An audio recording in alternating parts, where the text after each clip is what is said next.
All right, as promised, today we're going to do a little bit about drilling and actually using the impact gun here. Actually, we're not drilling, we're going to be screwing. All right, so today I have a T25 bit. All right, as you can see, I have a little case here that has a different assortments of bits. The one you're most common with is probably your Phillips head right here. This is a Robertson bit. And right here is the T25. It's also known as a Torx bit, okay? And this is the T20, T25. T20 and T25 are your most common, all right? So I wanted to talk about today mostly about that little thing right there. So this is a brand new screw. For us in our masonry class, the thing that we do where we use screws the most is building forms. And naturally, we build the form, we place the concrete in it, the concrete sets up, and then we have to remove those forms. So one of my biggest pet peeves is students stripping out the screw bits, because now it makes it almost impossible to remove the forms. It can be quite a nightmare, all right?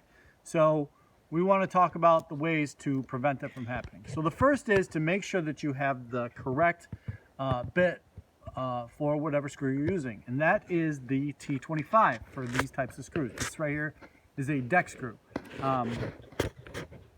Sometimes kids will grab a T20, all right, and like I said earlier, if you actually look on the bit right there, it says T25. So that means this bit is for these screws, all right? This will actually work to a certain degree where it will fit in there, but eventually you'll strip out the bit and you'll strip out the screw, all right? And that's no good.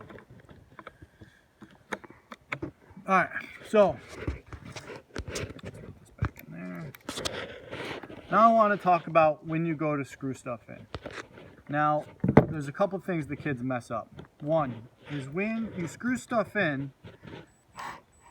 Well, let's first talk about the pieces of the screw. As you can see, the screw is only threaded halfway. These are your threads. There's no threads over here. That's for a reason, okay? I can actually take the screw and hold it like this. That's why there's no threads there. That makes it easier to perform this task right here. Now, remember how I said in the last video, the speed of the screw is interpreted by how hard you hit the trigger. You don't want to go full in right from the beginning. You want to make sure that you get the screw started first.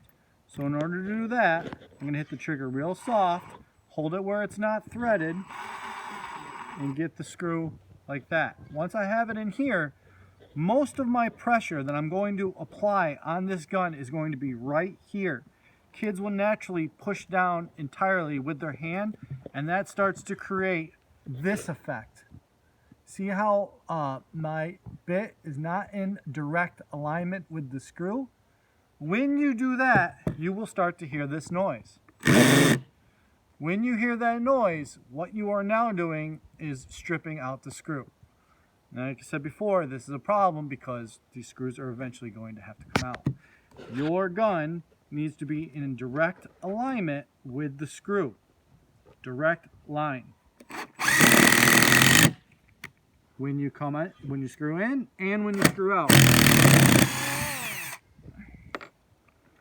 Now, again, these are the noises that I hear all the time. Is stuff like this. What you're doing there, you're stripping out the screw, and we can't get them out later on. All right, the other thing I wanted to talk about is one of the things I see kids do all the time is this is a properly placed screw. This is doing its job, all right? You can see it as clear as day. Now, when I go to remove this, like if we have a set of forms, this stick is still stuck to this 4x4 post. Why? Because kids, or I, prior to, sunk these screws in. These screws cannot be removed. I cannot get them out. These impacts are so powerful that they'll drive screws all the way down as deep as you want them to go. Here we go. Okay? And now we can't get these out of here. We can't remove the forms. So proper technique and proper use of the gun and screwing stuff in is critically important, especially for us. All right? See you guys.